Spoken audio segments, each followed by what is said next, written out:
পূর্বে, সেই 2000 বছর পূর্বে ব্যাস শঙ্করাচার্য যা লিখে গেছেন সেটাই কিন্তু আজ ব্যাখ্যা চলছে।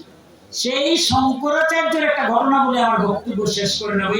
এই শ্লোকের ব্যাখ্যা করতে গিয়া তিনি নিজে দ্বিধাগ্রস্ত হয়ে গেছেন যে দেবতায় যদি অভিশাপ দেয়, মুনি যদি অভিশাপ দেয়, তাহলে ও গুরু রক্ষা করতে পারবে, কিন্তু গুরু যদি রুষ্ট হন তাহলে দেবতাও পারবে না।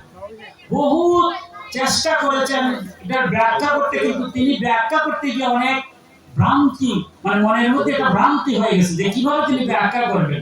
দেখুন এই সময় একটা ঘটনা ঘটছে, একদম বাস্তব ঘটনা, মনে হয় গল্পের মতো। তিনি জ্যোতিষবিদ্যা, আমরা যে আজকে জ্যোতিষবিদ্যা বলছি সেটা কিন্তু ব্যাখ্যা করেছেন শঙ্করাচার্য। আমরা যে পুষ্টি বলি, হাত দেখা বলি, সেটাও কিন্তু তার জ্যোতিষবিদ্যা থেকে আসছে। তিনি মৃত্যুক্ষণ বলতে পারতেন, কিন্তু কাউকে বলছেন না।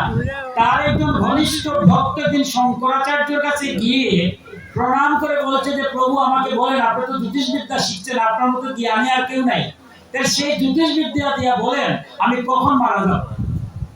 কাউকে মারা যাওয়ার কথাটা কি বলা যায়? শঙ্করাচার্য জেনেছিলেন কিন্তু কাউকে বলছেন। কিন্তু উনি যখন অত্যন্ত বারবার যখন অনুরোধ করছেন, বলছেন জন্ম মৃত্যু জরা কিছুই না, যারা জ্ঞানী আছে, কিন্তু সাধারণ মানুষের হয়তো অনেক কিছু, তোমাকে যদি মৃত্যুর কথা বলি তুমি ভেঙে পড়বে। বলছেন আমি ভাঙব না। আমি তার মনে মনে যে শঙ্করাচার্য কত বড় জ্ঞানী যে মৃত্যুটাও তিনি বলতে পারেন, তাই তাকে আমি বিচার করবো, দেখবো শঙ্করাচার্য মনের ভিতরে ওইটা। এই চিন্তা করে যখন শঙ্করাচার্য তিনি বলছেন, শঙ্করাচার্য রাজি হয়ে গেছে। তিনি একটা সমস্ত বিচার করে বলছেন যা ওই তারিখে দুপুর 2 ঘটিকার সময় বজ্রপাতে তোমার মৃত্যু হবে।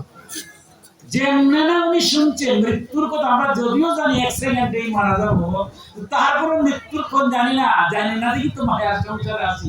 যদি জানতে পারি, সুখদেব গোস্বামী তো 7 দিন আগে, পরীক্ষিত মহারাজ যখন 7 দিন আগে জেনেছিলেন, 7 দিনের আগেই তিনি ছেড়ে দিয়েছিলেন।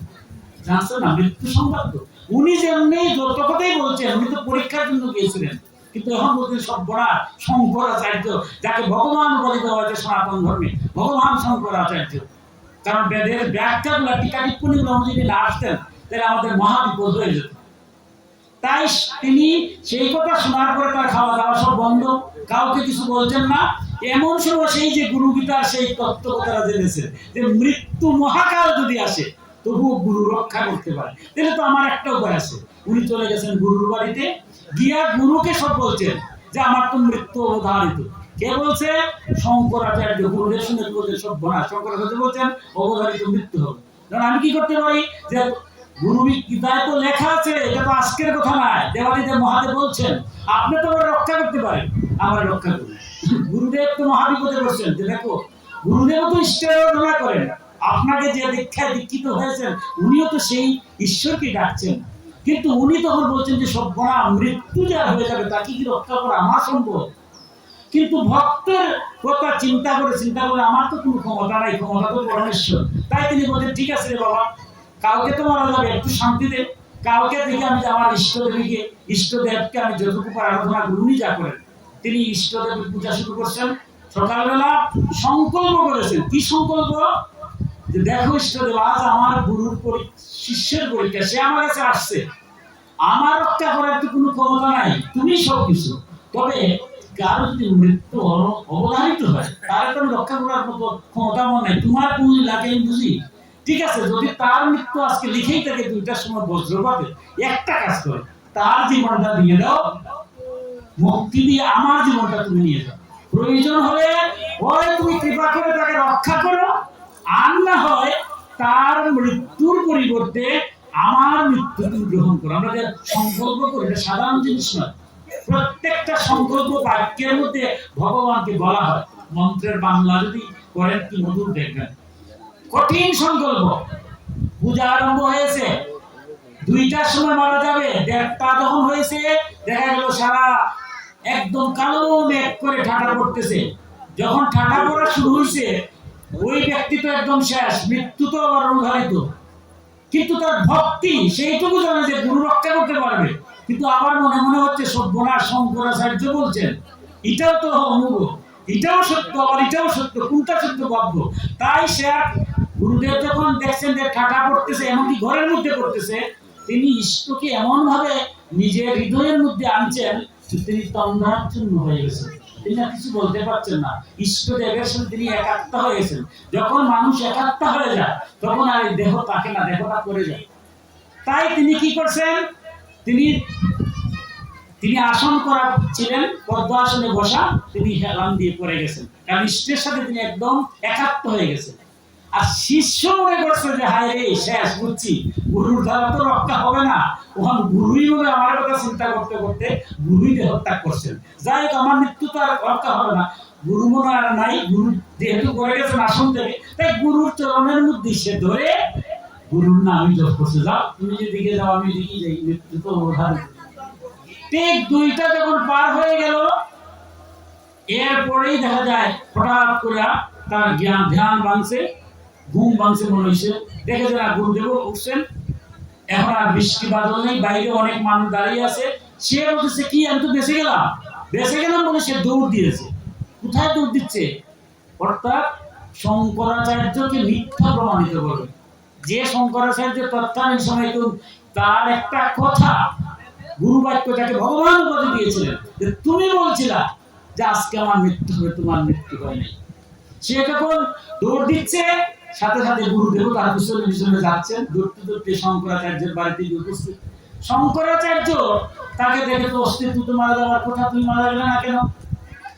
এবার তিনি অনেক হিসাব নিকাশ করলেন, দেখলেন না তার মৃত্যু বজ্রপাতে, তার মৃত্যু লেখা কপালে, তার লেখা, তার ব্রহ্মা যেদিন জন্ম দিয়েছেন সেদিনই তার মৃত্যু। তখন দেখুন এই যে শঙ্করাচার্য, যদি আপনি যান, গুরুতত্ত্ব সময় নেই আজকে আলোচনা করতে পারলাম না, সেই শঙ্করাচার্যতে এরপরে তখন তিনি জিজ্ঞাসা করলেন যে তুমি কি করছো, বলো আমাকে, সত্য কথাটা বলো। তখন গুরুদেব সত্যটা বলতে, দেখুন আমার কিছু ক্ষমতা নাই, এই অবোধ শিশুর মতো যখন কান্না শুরু করছে, আমি আমার ইষ্টকে শুধু ডাকছি, সংকল্প একটাই যে আমার শিষ্যকে বাঁচাও, আমি আমার মৃত্যু নিয়ে এলো, অসুবিধা নেই, প্রাণের গতি করতে প্রাণ দেবে, এই সংকল্প করে যখন আমি ইষ্টকে ডাকছি, আমি নিজেও জানি না কিভাবে প্রাণ রক্ষা হয়েছে। তখন শঙ্করাচার্য গুরু সম্পর্কে যে শ্লোকগুলা বলছেন, গুরু তত্ত্ব যদি জানতে হয়, গুরু বিজ্ঞান সম্পর্কে যদি জানতে হয়, সেই শঙ্করাচার্যের ব্যাখ্যা, তখন তিনি বলছেন যে দৈব শক্তিও নষ্ট হয়ে যায় গুরুর কৃপা বলে।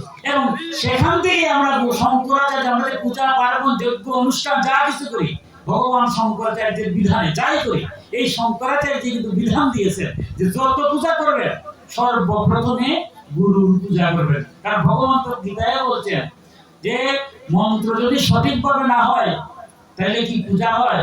তিনিও কিন্তু গীতায় বলছেন শাস্ত্রবিধি লঙ্ঘন করিয়া কোনো কার্য করিও না, করিলে ইহকালেও শান্তি নাই, পরকালে মুক্তি নাই। হে অর্জুন, কর্ম করিবার আগে শাস্ত্র জানিয়া শাস্ত্র অনুযায়ী কর্মে প্রবৃত্ত হও। আমরা কতটুকু জানি, কত মূল্যবান্তি হবে এখান থেকে যদি সঠিকভাবে করি না, তো আরো মঙ্গল হবে। তাই শঙ্করাচার্য বিধান দিয়ে গেলেন, যে বিধান অনুসারে আমরা সব সনাতন ধর্মীরা চলছি, কি প্রথমেই গুরুর পূজা। গুরু পূজা ছাড়া কোন পূজা হয়? গীতা পাঠ হয়, ভাগবত পাঠ হয়, এরপরে 5টা মতের অধিষ্ঠাতে একমেব দ্বিতীয় এই তত্ত্ব পূজাবার জন্য এদের দেওয়া হয়, তারপরে আমার আরাধ্যকে পূজা করা হয়। আপনারা বড় সৌভাগ্যবান, জন্ম জন্মান্তরের পুণ্যবান বিধায়ী আজ আপনারা পরম পূজনীয় নিরঞ্জন গোস্বামী মহোদয়ের মন্ত্র শিষ্য হয়ে, সন্তান হয়ে, জগতের কল্যাণ, জগতের মঙ্গলের হয়ে, সবার কল্যাণ মঙ্গলের ব্রতী হয়ে আজ গুরু পূজা করেছেন, ব্যাসদেবের পূজা হয়েছে। এই মহেন্দ্র করে আমার মতো অধম উপস্থিত থেকে আমি ধন্য। আবার আমি আমার প্রণাম নিক্ষেপ করছি সকল ভক্তদেরকে, ভক্ত জ্ঞানে আমার প্রণতি জ্ঞাপন করে আমার গুরু তত্ত্ব কথা এখানে বিশ্রাম নিলাম। সর্বে ভবন্তু সুখিনঃ, সর্বে সন্তু নিরাময়া, সর্বে ভদ্রাণি পশ্যন্তু, মা কশ্চিৎ দুর্ভাগ ভবেৎ। হে পরমেশ্বর, এই পৃথিবীর সকলই সুখী হোক, সকলই মুক্ত হোক, কেউ যেন দুঃখ লাভ না করে, সকলই শুভপদ দর্শন করুক, সকলই শান্তি লাভ করুক। ওম শান্তি, ওম শান্তি, ওম শান্তি। জয়